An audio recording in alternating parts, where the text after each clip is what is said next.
is the only thing that makes sense. He was literally the only constant in all things. Even though I didn't have a deep desire for God, I still recognize that he was there for me in a lot of situations.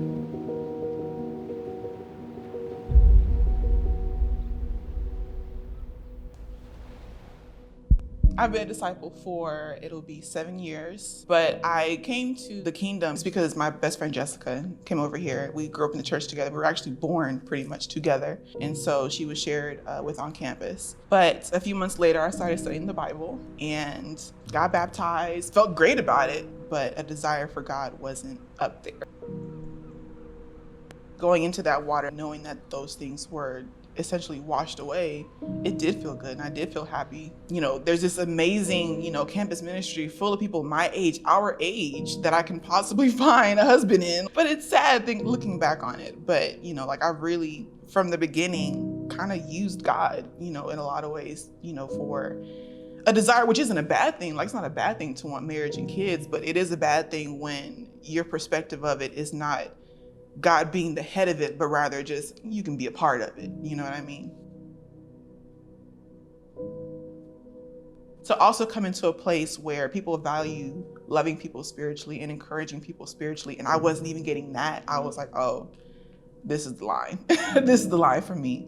And I started looking to the world for that validation that I was beautiful, that I was wanted, that I was worthy of a relationship, worthy of being married, of having kids and things of that nature. Like in the mid of 2016, kind of developed this secret relationship, if you will. But I felt like finally appreciated and wanted, and like I'm finally gonna get what I want.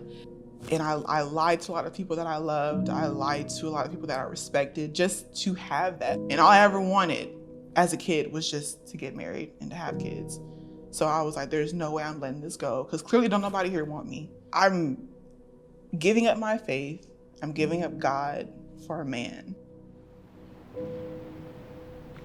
I really started to feel lonely.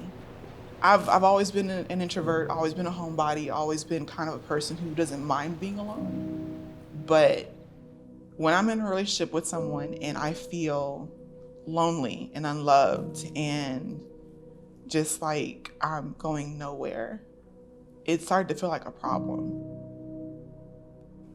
I'd never felt lonely before. Like, how am I with someone and I felt it didn't make any sense to me.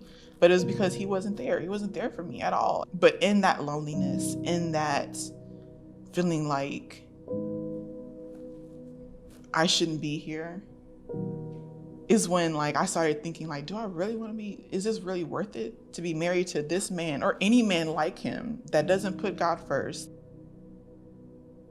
Now I started to really kind of question my desire for marriage, my desire for kids, and if it was worth putting above things that really should have been more important.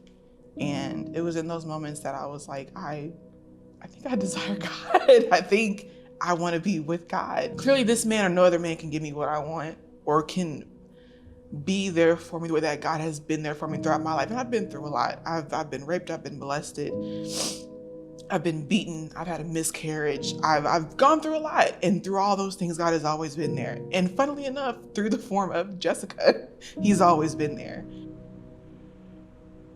So I knew I was being called back by God, but I felt shamed. I can't go back to the people that I lied to. Again, I was just holding on to it. I don't want to let it go. I can't let it go. How do I go back to you, God, after, compromising my relationship with you just to be with this man? How do I do that? I don't know how to do that. I think around the time of my spiritual birthday that year, I was like, I have to do something. At that point, I was like, I'm all in, God. I want out. We had to sit down, talked about it, honestly talked about where the relationship went and why it went on a lot longer than we both wanted it to. We had that talk on a Monday, and I'd asked Jessica that Wednesday, who do I need to talk to get restored? Who do I need to talk to? Because something's got to give. I need God right now so badly. Everything else can just fall by the wayside, and he controls it the way he controls it. And amen to whatever path that leads me down. I do not fret because of those who are evil, or be envious of those who do wrong. For like the grass, they will soon wither, like green plants, they will soon die away. Trust in the Lord and do good. Dwell in the land and enjoy safe pasture. Take delight in the Lord, and he will give you the desires of your heart. I don't regret walking away from God, into the arms of a man, because at the end of the day, it showed me God. Like I found God in those moments when I was by myself and crying and feeling absolutely miserable and unwanted and unloved in a relationship. I found God in just the most unlikely places, and that's where he finds you. That's where he gets you. A big lesson that I learned is, to place my worth in God.